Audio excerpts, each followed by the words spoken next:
प्रिय भक्तगण, आज हम आपको एक कथा का श्रवण कराने जा रहे हैं जिसका सुनने मात्र से ही आपका जीवन सफल हो जाएगा। पहले अगर आप नए हो तो मेरे चैनल रिताई भक्ति को जरूर सब्सक्राइब करें ताकि ऐसी ज्ञानवर्धक जानकारी हम आप तक पहुंचाते रहें।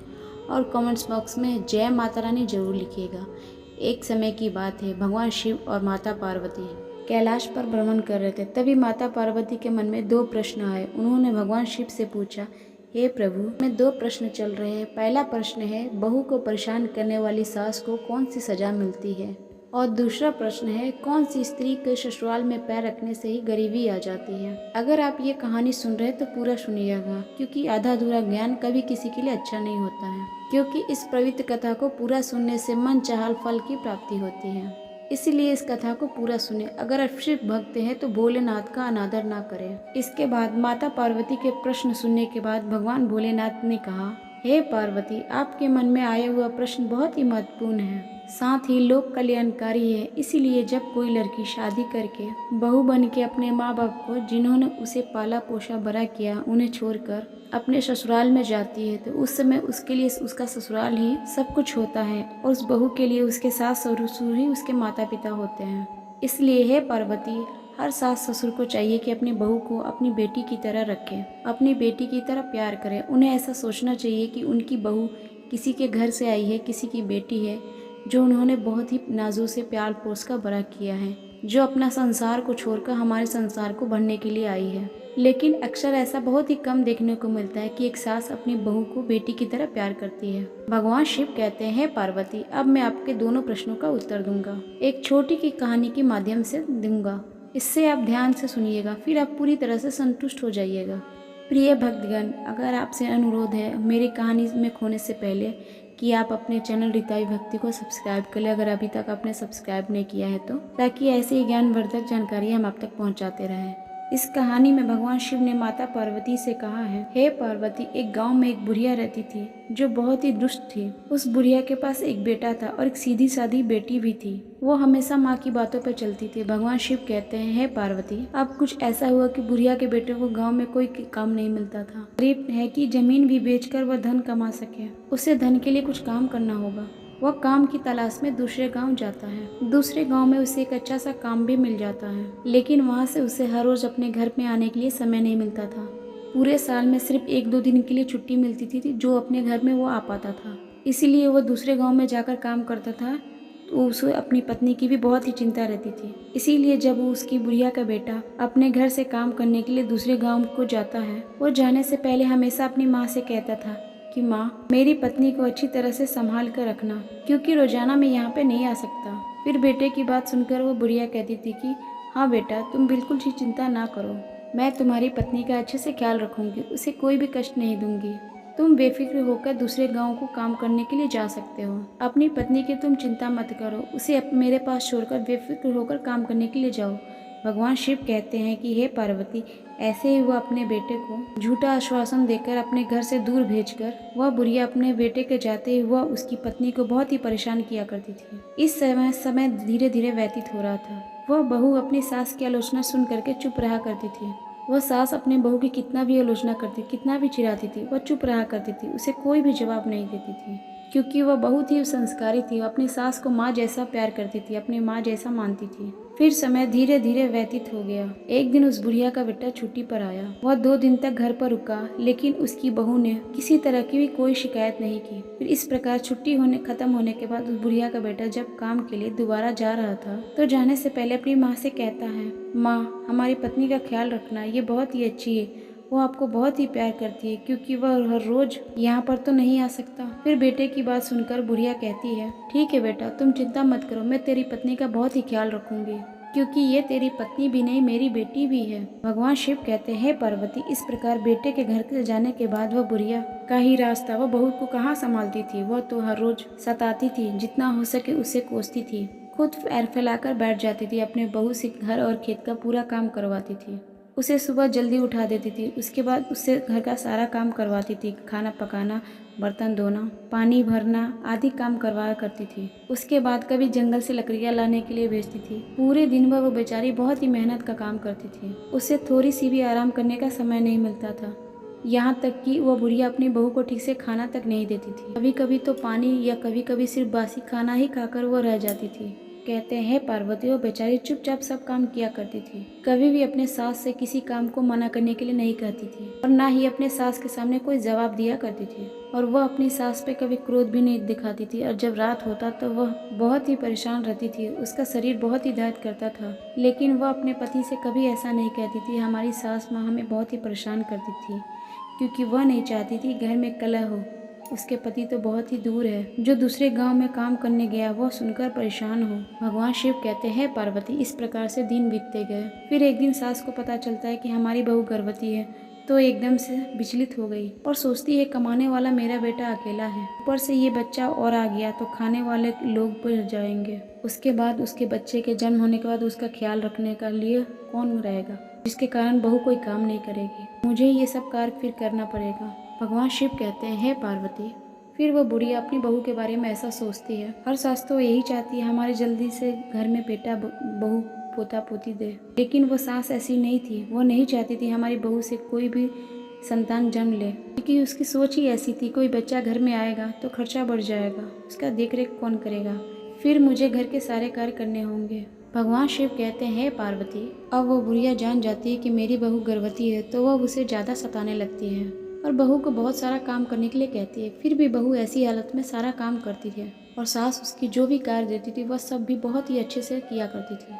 कुछ समय इसी तरह से बीते। फिर बहू के 9 महीने होने के बाद उसका प्रसव का समय आता है, तो उसके पेट में दर्द होता है। फिर बहू प्रसव के दर्द में व्याकुल हो जाती है और अपनी सास से कहती है मुझे लगता है कि मेरे प्रसव का समय नजदीक आ गया है, कृपया जल्दी से आया को बुलाएं। सास उससे कहती है कि आया की आवश्यकता नहीं है, मैं तुम्हें एक नींबू देती हूँ, ये नींबू ले और दूर जंगल में जाकर इसे खा लेना, तुम्हें प्रसूति हो जाएगी। पर मेरी बात ध्यान से सुन लेना, यदि तेरी कोख से बेटा हुआ तो उसे लेकर घर आना, और यदि तेरे कोख से बेटी हो तो घर लेकर नहीं आना। भगवान शिव कहते हैं पार्वती। वो बेचारी बहू वेदना में तड़पती हुई सास के द्वारा बताया हुआ रास्ते पर चलती है और नींबू लेके उस जंगल में चली जाती है, जिस जंगल के बारे में उसकी सास बताती है। फिर वह जैसे ही नींबू खाती है, कुछ ही पल में उसका प्रसव हो जाता है। वह एक फिर बेटी को जन्म देती है। भगवान शिव कहते हैं पार्वती। बहू ने उस बेटी को बड़े प्यार से दुलार करती है और उसे दूध पिलाती है, क्योंकि उसने उसको नींबू खाकर पैदा की थी। इसलिए उस बहू ने अपनी बेटी का नाम नीमावती रखा।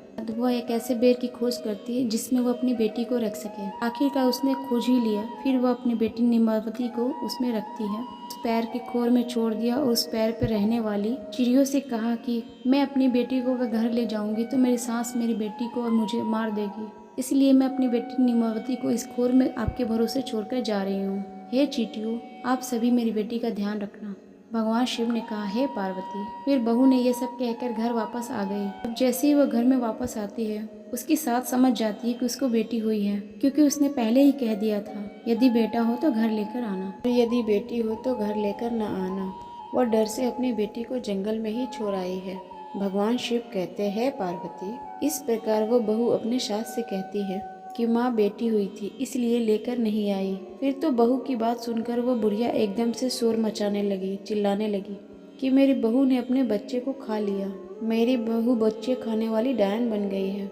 भगवान शिव कहते हैं पार्वती। उस बुढ़िया द्वारा बहू को इतना परेशान किया जाने लगा कि मगर फिर भी बहू अपनी सास की बात को अनसुना कर देती थी और मन ही में इस बात से खुश रहती है कि भगवान की कृपा से उसकी बच्ची जिंदा है। और फिर रोजाना वो बहू जानवरों को चराने के बहाने से जंगल में जाती है और अपनी बच्ची को दूध पिलाती है।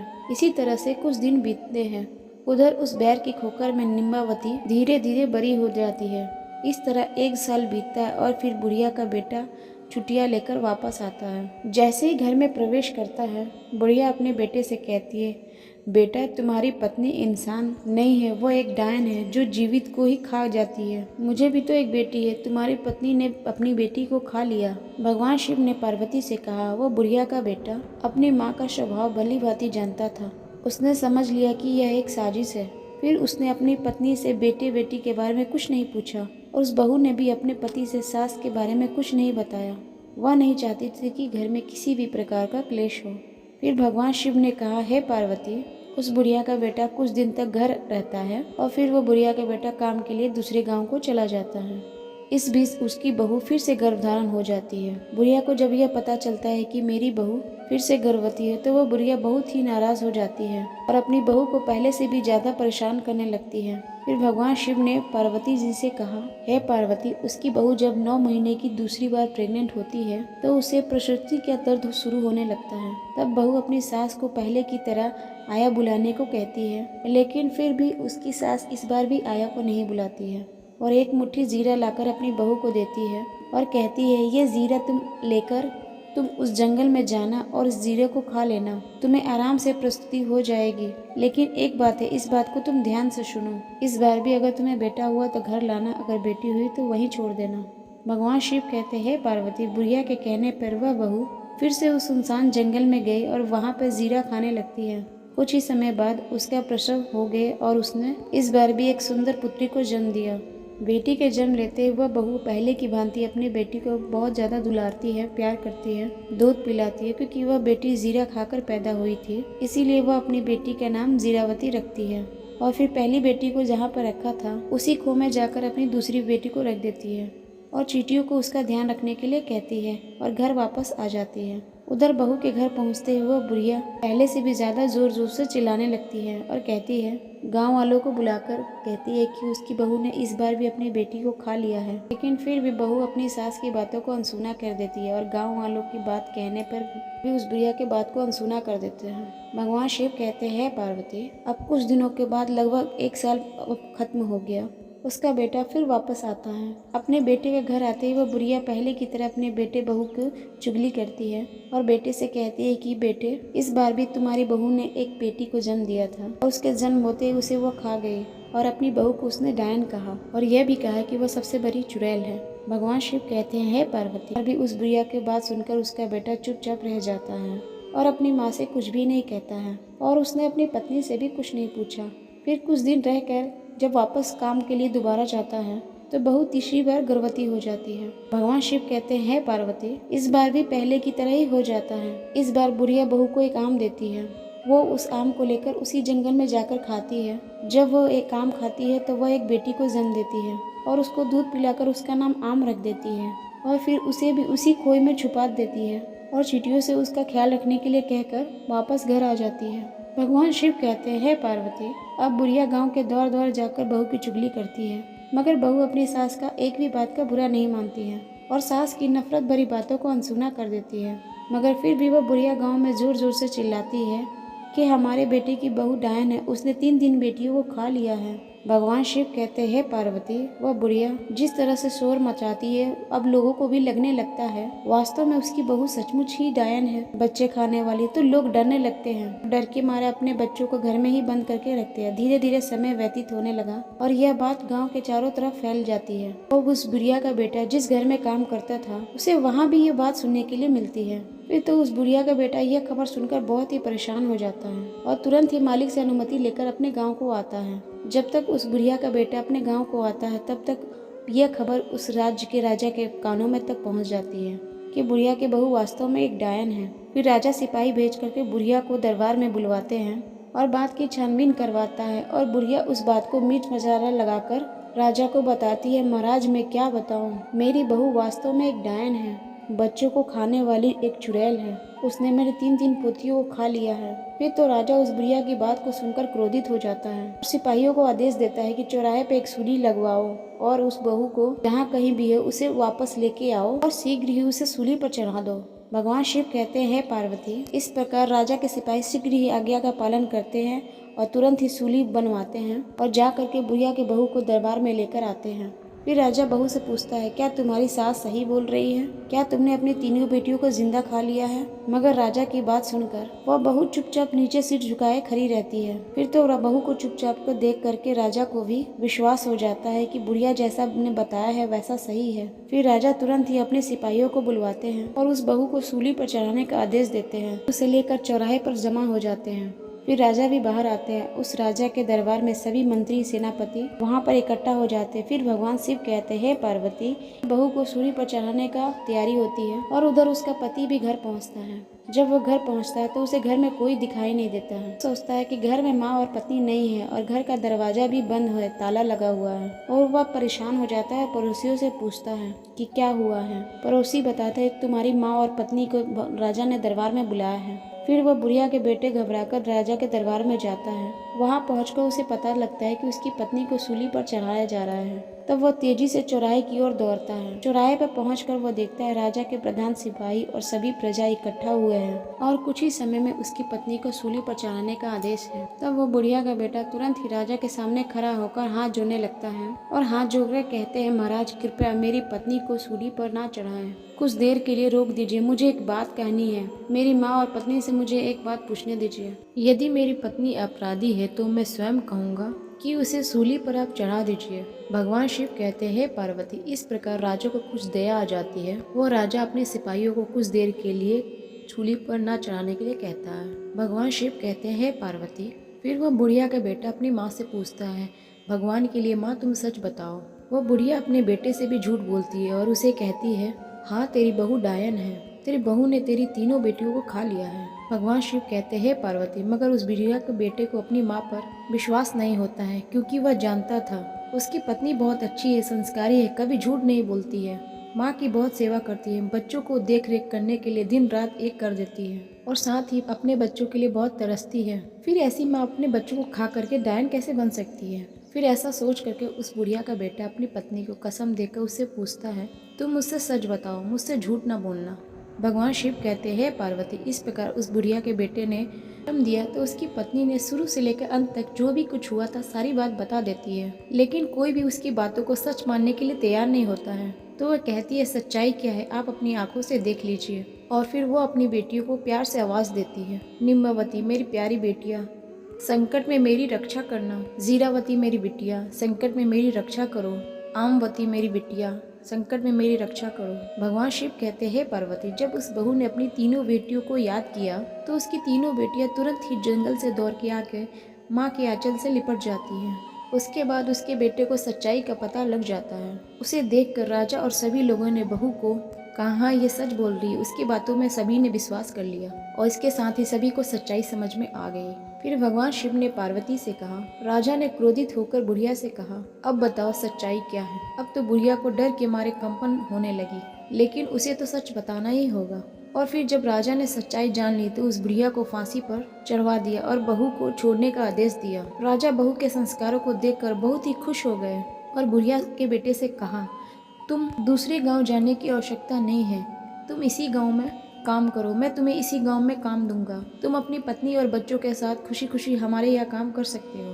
भगवान शिव कहते हैं, पार्वती फिर बुढ़िया का बेटा राजा से हाथ जोड़कर कहता है, आपकी बड़ी कृपा हुई महाराज, अब मैं उसके बाद चलता हूँ। और बुढ़िया का बेटा अपनी पत्नी को लेकर घर आ जाता है। भगवान शिव कहते हैं, पार्वती वह बहू बहुत ही संस्कारी थी, लक्ष्मी की उपासक थी और फिर अपने पति और तीनों बेटियों के साथ घर पहुंची और लक्ष्मी को याद करके रात्रि में सो जाती। बहू को रात्रि में लक्ष्मी जी सपना में कहती है, बेटी तुमने अब तक अपना जीवन गरीबी में काटा है, लेकिन तुम चिंता मत करो, आज मैं बताऊंगी तुम्हारे जीवन में गरीबी क्यों है। तुम्हारे ससुराल आने से पहले ये घर संपन्न था, लेकिन तुमने जैसे ही घर में कदम रखा इस घर में गरीबी आ गई। आखिरकार इसके पीछे कारण क्या था। भगवान शिव कहते हैं, पार्वती लक्ष्मी जी उस बहू से कहती है, बेटी ध्यान रखना, जब भी कोई बहू अपनी शादी करके अपने ससुराल आती है और साथ ही ससुराल में अगर 3 चीजें लेके जाती है तो समझ लेना घर परिवार में अशांति छा जाती है। उसका प्रभाव उसके सुहाग पर भी पड़ता है, घर में गरीबी आ जाती है। इसीलिए कभी भी किसी भी बेटी को शादी के बाद अपने मायके से ससुराल के लिए ये 3 चीजें कभी नहीं लेके जानी चाहिए।